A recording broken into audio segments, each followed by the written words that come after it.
हम बच्चों को सदा उमंग उत्साह में रहना है, और जब हम उमंग उत्साह से भरपूर रहेंगे तो सब विघ्न सहज समाप्त हो जाएंगे, है ना। और हम ये नियम जानते हैं कि जब स्थिति नीची होती है, स्थिति कमज़ोर होती है, तो हर एक परिस्थिति बड़ी लगती है, हर एक परिस्थिति भारी लगती है। तो जो विघ्न होता है वो विघ्न कैसा अनुभव होता है कि ये विघ्न तो हम पार ही नहीं कर सकते। क्यों? क्योंकि उस समय उमंग उत्साह नहीं है, अवस्था कमज़ोर है। तो बाबा कहते हैं कि अगर सारे विघ्नों को पार करना है तो क्या करना पड़ेगा? अपने उमंग उत्साह की अवस्था पर अटेंशन देना होगा। जितनी नीची स्थिति परिस्थिति उतनी ही बड़ी अनुभव निश्चित होगी। और इस समय तो हम कौन से समय में हैं? विघ्नों के काल में, है ना। आज अनेक प्रकार के दुखों के पहाड़ गिर रहे हैं और आगे भी गिरने हैं। समझते हैं ना कि नहीं समझते, है ना। मैं आपको एक बहुत छोटा सा इसमें अनुभव सुनाती हूँ। अभी कुछ दिन पहले एक भाई साहब आए, तो वो 92 की उनकी आयु है शरीर की, है ना। तो ऐसे बहुत खुश थे, बहुत अच्छे उमंग उत्साह में थे, और बार बार कहते कि God has been kind, God has been great. माना ऐसे पर शिव बाबा को नहीं जानते, लेकिन भक्ति के हिसाब से भी परमात्मा के लिए बहुत ग्रैटिट्यूड उनके अंदर, हर बात में कहें कि भगवान का बहुत शुक्रिया है, शुक्रिया है। तो मैं उनसे फिर बातें कर रही थी, तो मुझे पता चला आँखों से सिर्फ 10% दिखता है ना। कानों से भी 30% सुनाई देता है। दोनों घुटने के ऑपरेशन हो गए हैं। कमर जो है वो आधे घंटे से ज़्यादा सपोर्ट नहीं करती बैठने को, और सांस लेने में भी बहुत तकलीफ़ है। तो सारी बातें सुनने के बाद फिर मैंने उनको पूछा, इतना उमंग उत्साह में कैसे रहते हो? तो मुझे कहते हैं, दीदी ये तो ओल्ड एज है ना, ओल्ड एज में तो ऐसा ही होता है, ओल्ड एज ऐसी ही होती है। तो ओल्ड एज में ये सब तो नॉर्मल है, लेकिन फिर भी बहुत अच्छा है ना। भगवान ने बहुत कुछ दिया है, संबंध अच्छे हैं, खुश रहता हूँ, अपना डिसिप्लिन है लाइफ में। तो सुबह उठ जाता हूँ, कुछ ना कुछ वॉक करता हूँ, कुछ मेडिटेशन करता हूँ। तो ऐसे करके कहने लगे। तो अब आप देखो कि मनुष्य अगर सत्य के साथ तालमेल बिठाकर रहे तो उसका उमंग उत्साह कोई नहीं छीन सकता, है ना। उस आत्मा ने सत्य के साथ तालमेल बिठा लिया है कि अब ओल्ड एज है तो यही होगा। ओल्ड एज में अब हम सोचें कि दोनों घुटने बहुत अच्छे काम करें और कमर जो है बिल्कुल सीधी रहे और आँखों में दिखाई दे और कानों में बहुत अच्छा सुनाई दे, तो ऐसा तो बहुत मुश्किल है। तो इसलिए उन्होंने एक्सेप्ट किया है। तो एक्सेप्टेंस में या रियलिटी चेक जिसको होता है, जो सत्य के साथ तालमेल बिठाकर चलता है, उसको सदा उमंग उत्साह रहता है। तो बाबा भी हमें क्या कहते हैं? यही बात कहते हैं कि जैसे उस भाई को क्या एक्सेप्टेंस है कि मेरे शरीर की आयु बुढ़ी है ना। तो बाबा हमें क्या बताते हैं? इस समय हर आत्मा की और सृष्टि की वानप्रस्थ अवस्था है। इस समय इस पूरी सृष्टि की, ये जो 5000 वर्ष का ड्रामा है, हम इसके किस फेज में हैं? इसकी ओल्ड एज में। इस समय इस सृष्टि की वानप्रस्थ अवस्था है, और वानप्रस्थ अवस्था में, जैसे शरीर की वानप्रस्थ अवस्था में ये अंडरस्टूड है कि शरीर का कोई भी अंग ठीक से काम नहीं करेगा, ऐसे ही जब सृष्टि की वानप्रस्थ अवस्था होती है तो अंडरस्टूड है कि जीवन का कोई भी अंग ठीक से काम नहीं करेगा चाहे वो तन हो, चाहे मन हो, चाहे धन हो, चाहे संबंध हो, है ना। मन भी बुद्धि के आधार से शांत हो सकता है, लेकिन मन में हलचल होना, शरीर में रोग होना, प्रॉब्लम्स होना, धन में, संबंध में कुछ न कुछ विघ्न पड़ना, इस सृष्टि की वानप्रस्थ अवस्था में ये बहुत नेचुरल और नॉर्मल है ना। लेकिन बाबा हमें क्या समझाते हैं कि जैसे वो जो आत्मा है वो इस सत्य को समझकर वैल्यू किसको देती है। जैसे एक व्यक्ति जब शरीर से बुजुर्ग हो जाता है और एक्सेप्ट कर लेता है कि ओल्ड एज में शरीर तो तंग करेगा ही, तो फिर वो अपनी जो स्थिति है वो किस आधार से बनाते हैं। तो जैसे उन्होंने कहा कि विल पावर है या डिसिप्लिन है, तो उसकी वैल्यू से वो उमंग उत्साह में रहते हैं। तो ऐसे ही बाबा हमें कहते हैं इस समय पर जब सृष्टि की वानप्रस्थ अवस्था है तो तन, मन, धन, संबंध सब कुछ कैसा होगा, सब कुछ ऐसे विघन स्वरूप डावाडोल होता है ना। आज आप सुनते हैं व्यक्ति स्वस्थ है, कल सुनते हैं ये बीमारी डिटेक्ट हो गई, है ना, कोई बात हो गई। तो कितनी सारी बातें आज अचानक आती हैं और फिर पता चलता है कि एक मास में खबर नहीं ली तो शरीर भी छोड़कर चले गए तो पता भी नहीं चलता कि कैसे कितनी तेज़ी से कोई बात हो रही है। तो बाबा हमें कहते हैं कि जब सृष्टि की वानप्रस्थ अवस्था है और समझ आ गया है कि सब चीज़ें ऐसे ही रहेंगी, तो इस समय पर हम बच्चे कितने कितने कितने पद्मा पदम भाग्यवान बच्चे हैं जो इस समय पर जो एक ही स्थायी खजाना है ज्ञान का, गुणों का, शक्तियों का, वो हमें बाबा जैसे झोली भर भर के दे रहे है ना। बाबा हमें जो जिसको दुनिया में विल पावर कहते हैं या जीवन शैली की शक्ति कहते हैं, प्योरिटी की शक्ति कहते हैं, योग का बल या आप कहें कि ज्ञान की समझ का बल, तो बाबा हमें हर ज्ञान की पॉइंट, गुण और शक्ति का बल, श्रीमत का बल, पवित्रता का बल इस समय दे रहे हैं। और हमसे ज़्यादा भाग्यवान इस समय हम किसी को नहीं कह सकते, क्योंकि हमारे पास वो खजाने हैं जो चीज़ें से इस समय खजाना कही जा सकती है। बाकी तो जो भी कुछ है वो बस टेम्पररी है। किसी के पास है भी तो वो क्या है, वो तो एक भ्रम है, अभी है और ऐसे ही बिगड़ जाता है। लेकिन हमारे पास सच में इतने खजाने हैं। तो बाबा हमें क्या कहते हैं कि रोज़ उमंग उत्साह की जो पॉइंट्स हैं वो बुद्धि में उगारो अमृत वेले। और अमृत वेले बुद्धि में क्या उगारना होता है, तो सबसे पहले उमंग उत्साह का आधार क्या है। तो उमंग उत्साह का आधार है सत्य ज्ञान पर निश्चय, है ना। क्योंकि ज्ञान की हर एक बात, ज्ञान की हर एक पॉइंट की धारणा जो है वो हमें उमंग उत्साह से भरती है ना। Knowledge is power. जितना हमें सत्य ज्ञान पर निश्चय होता जाता है उतना हमारे अंदर उमंग उत्साह या बल भरता जाता है।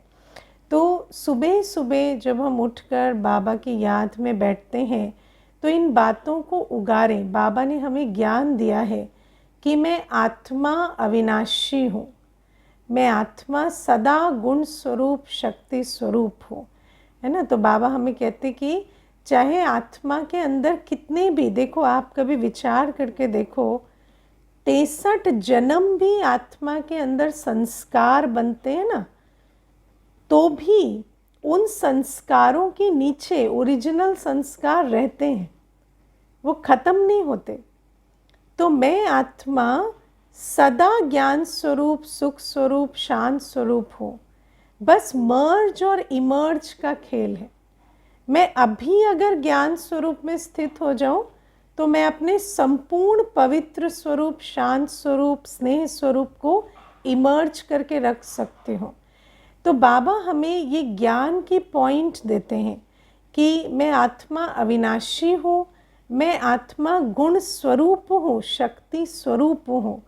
और जैसे ही आप सुबह बैठेंगे और अपने आप को इस स्थिति में स्थित करेंगे कि मैं तो देह से न्यारी आत्मा हूँ और मेरा स्वरूप एक पवित्र स्वरूप, शांत स्वरूप, शक्ति स्वरूप आत्मा का है, तो आत्मा के अंदर उमंग, उत्साह जैसे भर जाता है।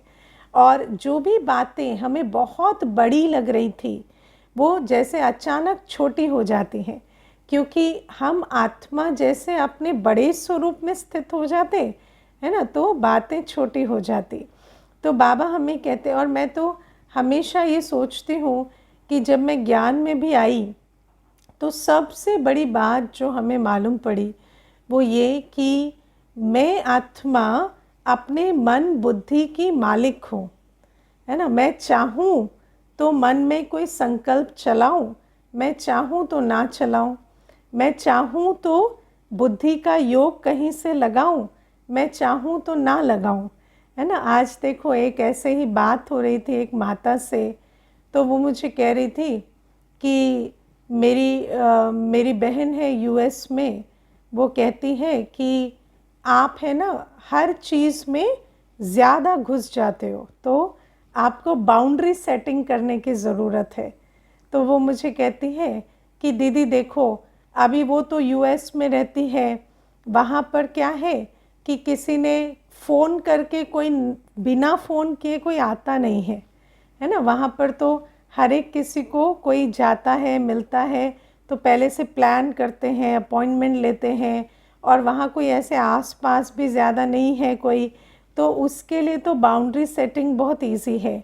लेकिन मेरी तो माँ भी 1 किलोमीटर के अंदर में रहती है और सास तो आधे किलोमीटर पे रहती है तो कहती कि अब मैं कैसे बाउंड्री सेटिंग करूँ, अब मुझे तो सारे दिन फ़ोन आते हैं, सारे दिन इसका ड्रामा उसका ड्रामा, उसमें हम खिंचते रहते हैं। तो मैंने क्योंकि बहन नहीं थी तो मैंने उसको समझाया कि बाउंड्री सेटिंग कभी भी बाहर नहीं होती, बाउंड्री सेटिंग पहले अंदर होती है। पहले आपको समझना है कि मेरा मन बुद्धि मेरा है, मैं चाहूँ तो किसी के लिए संकल्प चलाऊँ, चाहूँ तो ना चलाऊँ। मान लीजिए आपको किसी का फ़ोन भी उठाना पड़ा, है ना। मान लो माँ है 85 की है, तो 85 की एज में माँ जब भी फ़ोन करती है तो आपको उठाना पड़ता है, क्योंकि आप अगर नहीं उठाएंगे तो कैसे पता चलेगा, मे बी कोई इमरजेंसी हो, तो आप फ़ोन भी उठाते हैं। लेकिन आपका पॉइंट क्या है फ़ोन उठाने का, कि कोई इमरजेंसी है तो मुझे हेल्प देनी है। लेकिन 1 सेकेंड 2 सेकेंड में आपको पता लग जाता है कि कोई इमरजेंसी है या मम्मी को टाइम पास करना है तो जैसे ही आपको पता चल गया तो आप सुनते हुए भी नहीं सुनो, आप अपने माइंड को फ्री रखो, क्योंकि वो अपने संस्कार से जिन बातों के विस्तार में जाना चाहती हैं, अगर आप नहीं जाना चाहते तो आप फिज़िकली एंगेज करो, आप उनको फिज़िकली अवॉइड नहीं कर सकते। लेकिन उनकी हर बात में आऊ आउच करने की तो ज़रूरत नहीं है ना, कि वो जैसे कहे तो मैं भी वैसे एक्सप्रेशन दूँ, वैसे इन्वॉल्व हूँ। तो फिर मुझे कहती है कि नहीं नहीं, फिर अगर उनको प्रॉपर रिस्पॉन्स ना दो ना तो वो फिर चिढ़ जाती है। तो मैंने कहा चिढ़ जाएंगी तो क्या करेंगे, फ़ोन नहीं करेंगे ना, तो अच्छी बात है ना तो फिर आराम से रहो तो ये जो बातें हैं, अब क्या है, हम आत्मा को अपनी बाउंड्री सेटिंग करनी नहीं आती थी। क्यों नहीं आती थी? क्योंकि हम सोचते थे कि हमारा जो संबंध है वो फिज़िकल है। हर आत्मा के साथ जब तक हम फिज़िकल दूर नहीं होंगे, या कोई परिस्थिति है उससे हम फिज़िकली किनारा नहीं करेंगे, तो फिर हम उससे बुद्धि से किनारा नहीं कर सकते। लेकिन आप एक चीज़ विचार करो, मान लो कोई परिस्थिति है, चाहे फाइनेंशियल है चाहे फिज़िकल है, वो परिस्थिति आती है और 6 मास 8 मास तक वो परिस्थिति रहती है, ठीक है। तो आप सारे दिन तो कहते हैं कि मेरा मन जो है उसमें फंसा रहता है, मैं अपनी सोच को रोक नहीं पाती, स्ट्रेस होता रहता है, ऐसे कहेंगे। लेकिन जैसे ही रात को सोने जाएंगे, है ना, तो जब आपका कार्यक्रम बंद हो जाएगा फ़ोन का, है ना, तो उसके बाद क्या होगा, आराम से सोएंगे, रोज़ सोते, है ना। मुझे एक भाई ने कहा इतनी धन की समस्या है कि 6 मास से जो है स्ट्रेस से सर फटा जा रहा है। तो मैंने कहा लेकिन 6 मास से ऐसा तो नहीं है ना कि सोते नहीं हैं। तो जब सोते हैं तब भी तो बुद्धि को निकालते हैं ना, मन को निकालते हैं उस बात से, तो हमें करना आता है। अगर किसी को मन बुद्धि को विड्रॉ ना करना आए तो वो कभी सो नहीं सकता। लेकिन हम क्या करते हैं, सारे दिन वो नहीं करते, रात को सोने के टाइम ही करते हैं। तो बाबा ने हमें क्या समझाया कि तुम सारे दिन भी हर कार्य करते अपने मन बुद्धि को परिस्थिति और आत्माओं से न्यारा करके अपने शांत स्वरूप शक्ति स्वरूप में स्थित हो सकते हो। तो जब हम सुबह सुबह अमृत वेले अपनी इन शक्तियों को इमर्ज करते हैं, है ना, कछुए की तरह विड्रॉ करने की शक्ति कि सब कुछ है पर मैंने अपने मन बुद्धि को विड्रॉ कर लिया, या ये जो शक्ति की मैं आत्मा सदा अपने गुण स्वरूप शक्ति स्वरूप से हर बात में रिस्पॉन्ड करूं, या इस पॉइंट को उगारें कि मेरा पिता कौन है, मेरा सदा साथी सर्व संबंधी कौन है। देखो दुनिया में लोग कहते हैं सिक्योरिटी, मेरे भविष्य की क्या सिक्योरिटी है ना, या मेरी प्रॉब्लम्स में मेरा कौन साथ देगा, मुझे चिंता होती है, भय होता है। लेकिन आप सोचो हमारा साथी कौन है, सर्व समर्थ सर्व शक्तिवान, और वो भी सदा साथ निभाने वाला शिव बाबा। और वो बाबा जो ज्ञान गुण शक्ति का सागर है, ऐसी कोई मदद नहीं जो बाबा हमें नहीं दे सकता। लेकिन उस मदद को खींचने के लिए हमें एक बाबा दूसरा ना कोई होना पड़ेगा। हमारा बुद्धि योग बाकी बातों से निकला हुआ हो, हम आत्मा बाबा के सर्व संबंध के अनुभव में स्थित हो, तो बाबा मेरा सर्व साथी सर्व संबंधी है। जिसका साथी भगवान है उसका कोई बाल भी बांका नहीं कर सकता, है ना। लेकिन बाबा कहते इन पॉइंट्स को इमर्ज करना पड़ता है। जब हम अमृत वेले बैठते हैं ना, तो आत्मा का ज्ञान, बाबा मेरा सर्व संबंधी सदा का साथी है, इस पॉइंट को भी इमर्ज करके उसके शक्ति स्वरूप में, उस स्मृति के शक्ति स्वरूप में स्थित होना पड़ेगा। जैसी स्मृति वैसी समर्थी कहते हैं ना, लेकिन उस स्मृति को इमर्ज करके उसकी समर्थी को अनुभव करना होगा। या फिर आज बाबा ने कहा ना, ज़ीरो बनकर अपने हीरो पार्ट को याद करो, है ना। तो अपने आप के स्वदर्शन चक्र को बुद्धि में फिराएं कि आज क्या बड़ी बात है, मैंने तो राज्य चलाया है ना, मैंने तो, मुझ आत्मा ने राजा बनकर 2 युगों तक पाठ बचाया है, वो भी दैवी सृष्टि में। और बाबा कहते हैं कि जब हम अपने देवताई स्वरूप को, सर्वगुण संपन्न 16 कला संपूर्ण स्वरूप को जब याद करते हैं, तो हमारे अंदर के जो दैवी गुण है, हर्षित मुक्ता है, या हार्मनी में रहने का गुण, या हर एक आत्मा के साथ मधुर रहकर संबंध निभाने का गुण, ये सारा कुछ इमर्ज हो जाता। तो बाबा हमें कहते हैं कि ये जो पॉइंट्स हैं, आत्मा का ज्ञान, बाबा का ज्ञान, या सृष्टि चक्र के आदि मध्य अंत का ज्ञान, जब हम इन बातों को इमर्ज करते हैं सुबह सुबह, तो उमंग उत्साह भी हमारा ऊपर आ जाता है। और जब हम ऐसे सुंदर उमंग उत्साह की स्थिति में रहते हैं, तो सारे दिन में आने वाली बातें बहुत छोटी लगती हैं, है ना। और फिर बाबा हमें कहते हैं कि ज्ञान की मुरली से भी उमंग उत्साह की पॉइंट्स हमें निकाल लेनी है ना। जैसे आज बाबा ने कितनी अच्छी उमंग उत्साह की पॉइंट्स दी कि कैसा भी कोई क्रोध का भूत हो, अगर हम उस आत्मा का चित्त शांत है तो क्रोध का भूत दूर से ही भाग जाएगा। तो कितनी उमंग उत्साह की पॉइंट है कि बाबा कहते हैं कि कोई भी, चाहे वायुमंडल में, चाहे किसी के व्यवहार में, चाहे अपने संस्कारों से भी अगर क्रोध की लपटें आ रही हैं, तो हमारा अगर शांत चित्त है तो क्रोध की लपटें शांत हो जाएंगी। तो बाबा कहते हैं ऐसे मुरली में जो भी उमंग उत्साह की पॉइंट है, या फिर आप देखो आज बाबा ने कहा कि तुम तो ऐसे अशरीरी हो सकते हो। क्यों? क्योंकि तुम किसकी संतान हो? जो बाबा आता है, शरीर लेता है, उड़ जाता है तो तुम भी समझो कि मैं भी परम धाम से आई, पाठ बजाया और फिर उड़ गए। तो बाबा कहते अशरीरी होना तुम्हारे लिए मासी का घर है। दुनिया में तो कोई सोचेगा अशरीरी कैसे हो, लेकिन बाबा कहते हैं तुम तो उस पिता की संतान हो ना, जो लोन लेता है शरीर का और फिर उड़ जाता है। तो बाबा कहते हैं ये जो पॉइंट्स हैं, इनको बुद्धि में रखने से बहुत उमंग उत्साह आता है। या बाबा ने कहा ना कि प्लेग की बीमारी फैलती है तो फिर बाप को तो आना ही पड़ता है, ये डॉक्टर को तो आना ही पड़ता है।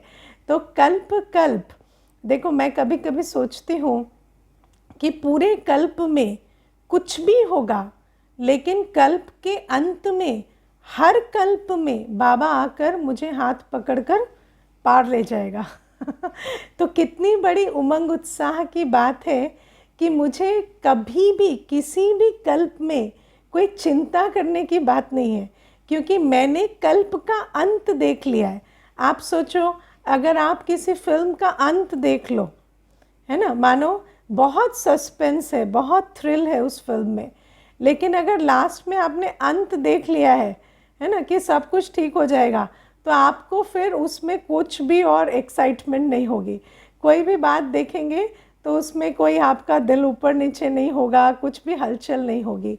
तो बाबा कहते हैं कि तुमने ये लास्ट की सीन देख ली, फिल्म का अंत देख लिया, कि हर कल्प में बाबा अंत में आकर हम बच्चों को जैसे इस भव सागर से निकाल कर क्षीर सागर में ले जाएंगे।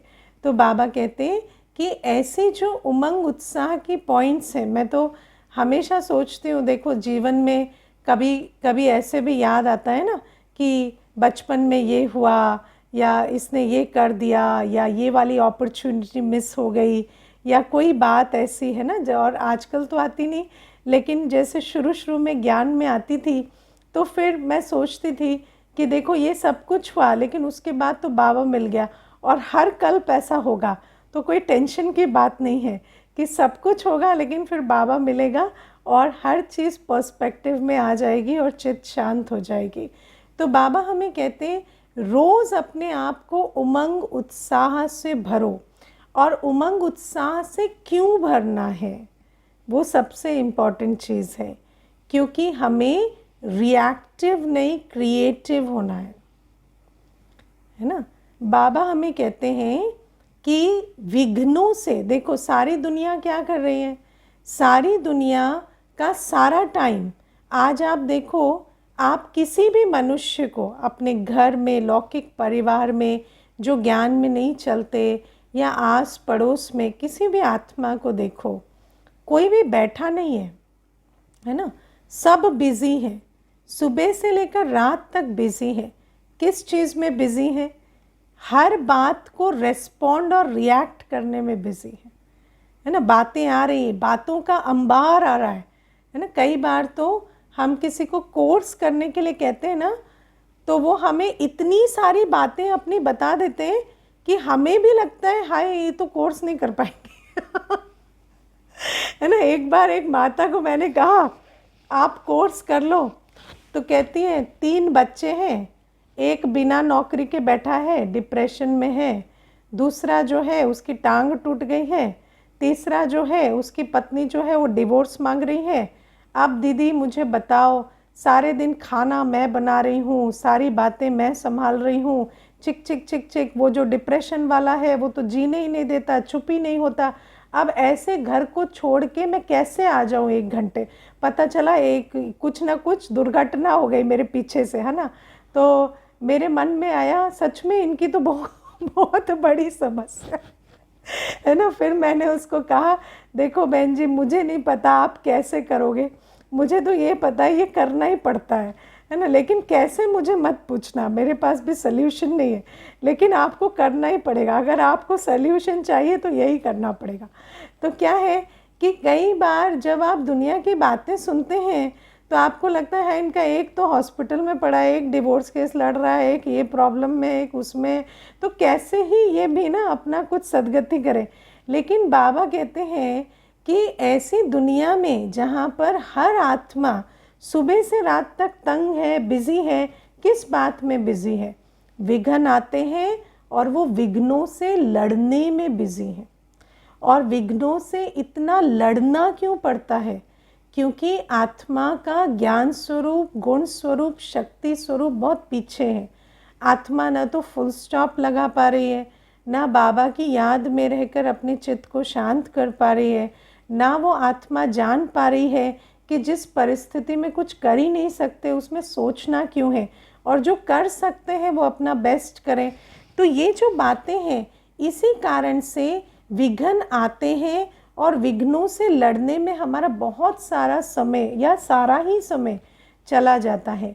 तो बाबा हमें कहते हैं अगर हम उमंग उत्साह की पॉइंट्स को सुबह सुबह इमर्ज करें अमृत वेले, और मुरली से भी कुछ ना कुछ उमंग उत्साह की पॉइंट रखें, तो ये जो विघ्न आते हैं ना, जिनमें आज सारी आत्मा, जैसे दुनिया में कहते हैं ना, सक्ड इनटू एवरीबॉडीज ड्रामा, तो वो जो हर एक का जो ड्रामा चल रहा है, और देखो कितना अच्छा शब्द है ना, वो भी ड्रामा ही कहते हैं, और हर एक का जो ड्रामा में पार्ट चल रहा है, उस पार्ट में आप ऐसे सक्ड इन ना हो जाए, आप उस पार्ट में अपने मन बुद्धि को बिजी ना करें। और बाबा कहते हैं अब उन विघ्नों को, वो तो जैसे पहाड़ आया तो पहाड़ को हथौड़ा लेके तोड़ने लगे, लेकिन तुम उस पहाड़ को हथौड़ा लेके नहीं तोड़ो, तुम तो उसे उड़ती कला से पार कर लो। उमंग उत्साह के पंख कहे जाते है ना, तो जिसके पास उमंग उत्साह के पंख हैं वो आत्मा उड़ती कला से विघ्न को पार कर लेती है। फिर दूसरी बात जो ज्ञान स्वरूप होने से या निश्चय बुद्धि होने से इमर्ज होती है, वो है जिम्मेवारी, है ना। जब आप अपने जो हीरो पार्ट को इमर्ज करेंगे, या अपने जो इस सृष्टि चक्र में जो हमारा स्थान है उसको इमर्ज करेंगे, जब हम सुबह सुबह बाबा की याद में बैठते हैं, जब हम ज्ञान मुरली सुनते हैं, तो बाबा हमें क्या कहते हैं? हे मेरे पूर्वज बच्चे, हे मेरे आधार मूर्त बच्चे, हे मेरे विश्व कल्याणकारी बच्चे। तो बाबा जो हमारा ये स्वरूप इमर्ज कर रहे हैं, इससे हमारे अंदर क्या आता? जिम्मेवारी का अनुभव, कि इस सृष्टि में जो भी करना है वो मुझे करना है।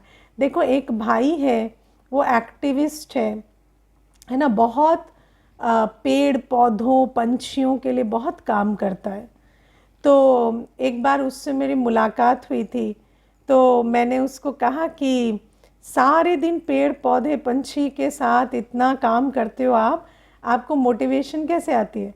तो मुझे कहते कि अब देखो दीदी, ये तो बेचारे निर्जीव है ना, ये तो बोल नहीं सकते, ये तो कुछ अपने लिए कर नहीं सकते, तो हमें ही करना पड़ेगा ना। तो मुझे लगता है कि हम मनुष्य योनि में हैं तो हम इनके लिए कुछ करें। तो मैंने उनको कहा आपको ऐसा नहीं लगता मनुष्य भी बहुत सारे ऐसे हैं जो अपने लिए कुछ कर नहीं पा रहे, तो उनके लिए भी करना पड़े। क्योंकि जैसे आज हम समझते हैं कि पेड़ पौधे और पंछी जो हैं वो अपने लिए कुछ नहीं कर सकते, लेकिन मनुष्य भी तो उतना ही हेल्पलेस है।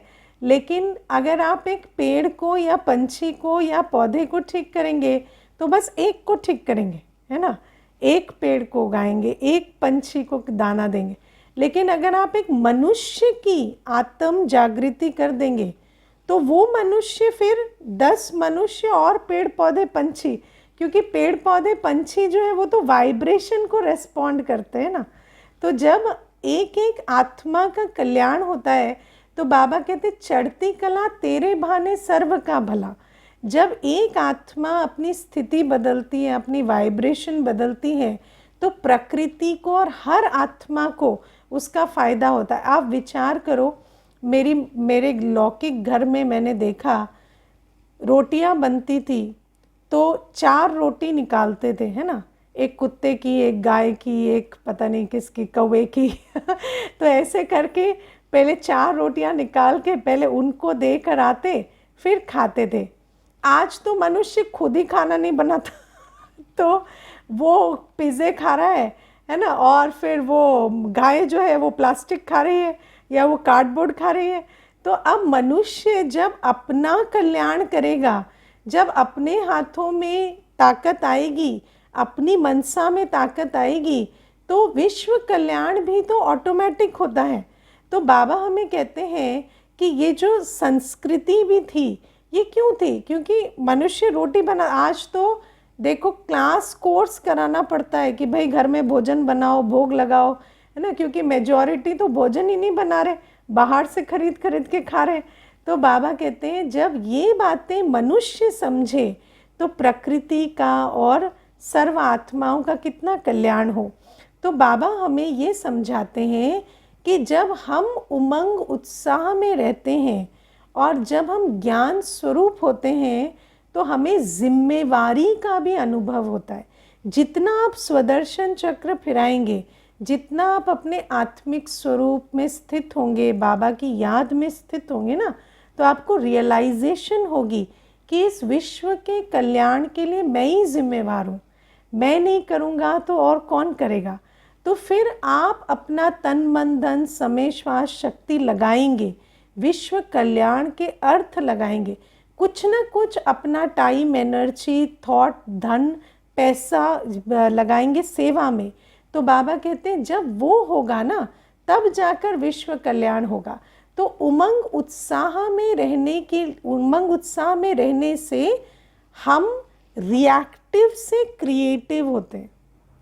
जो रिएक्शन करने में जो हमारा सारा कुछ हम गंवा रहे थे, उसी तन मन धन को हम क्रिएटिव तरह से लगाते हैं।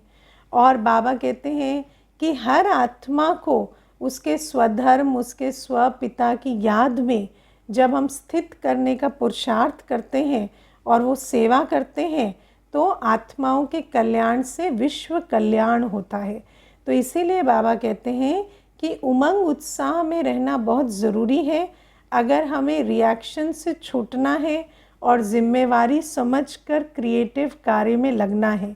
क्योंकि सबसे बड़ी बात आज क्या है, मनुष्य कहता है कि खुशी और शांति हमें चाहिए, लेकिन खुशी और शांति क्यों चाहिए? ताकि आप सुख स्वरूप शांत स्वरूप होकर अनेकों को सुख स्वरूप शांत स्वरूप बनाने की सेवा कर सके।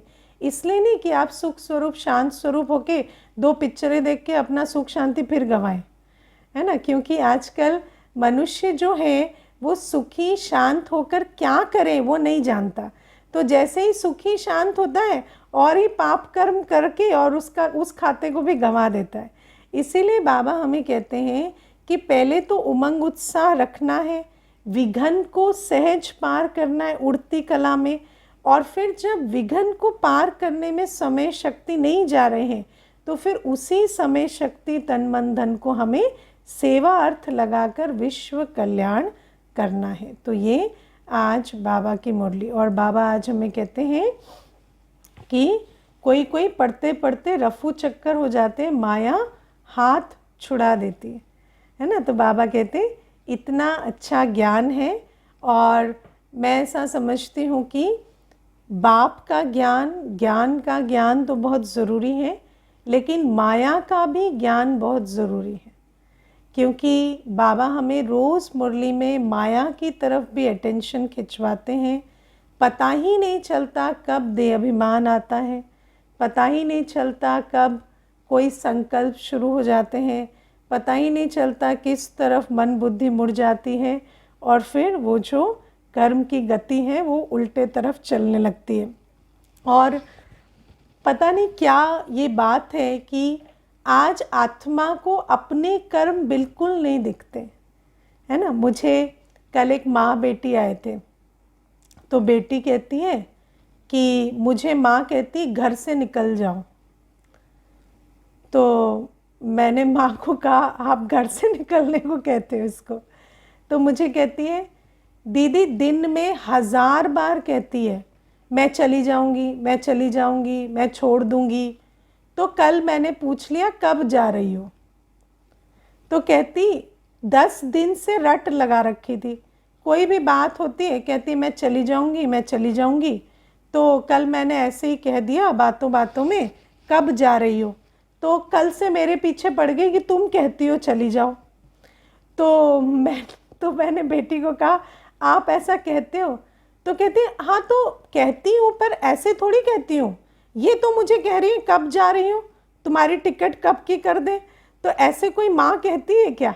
तो अब आप सोचो एक मनुष्य का आज क्या हाल है कि वो 1000 बार एक बात कह रहा है, लेकिन उसको अपनी बात सुनाई नहीं दे रही है, लेकिन सामने वाले ने एक बार कह दिया तो वो कहता है ये तो मुझे भगाने पे तुला हुआ है ना। तो आप विचार करो कि माया कैसी है, देह अभिमान कैसा है कि हमें अपने कर्म दिखाई ही नहीं देते। हमें सिर्फ ये दिखाई देता है सामने वाले ने ऐसे कर दिया, उसने ऐसे कर दिया, लेकिन हम ये समझ ही नहीं पा रहे कि उसने ऐसा क्यों किया, उस कर्म का जो बीज है वो कहाँ है। तो इसीलिए बाबा हमें कहते हैं अपने कर्मों को देख पाएँ, अपने देह अभिमान को समझ पाएँ, अपने मन में जो संकल्प चल रहे हैं उसके पीछे अपने क्या संस्कार जिम्मेवार हैं उसको समझें और फिर उन पर मेहनत करके उनको परिवर्तन करें। ये अति आवश्यक है। नहीं तो क्या होता, माया जो है वो उल्टे संकल्प उल्टे कर्म कराती चली जाती है और हम राइट है वो रॉन्ग है, हम राइट है वो रॉन्ग है, ये गाना गाते माया के मुरीद बनते चले जाते हैं। तो इन बातों का भी अटेंशन रखना है। अच्छा, ओम शांति।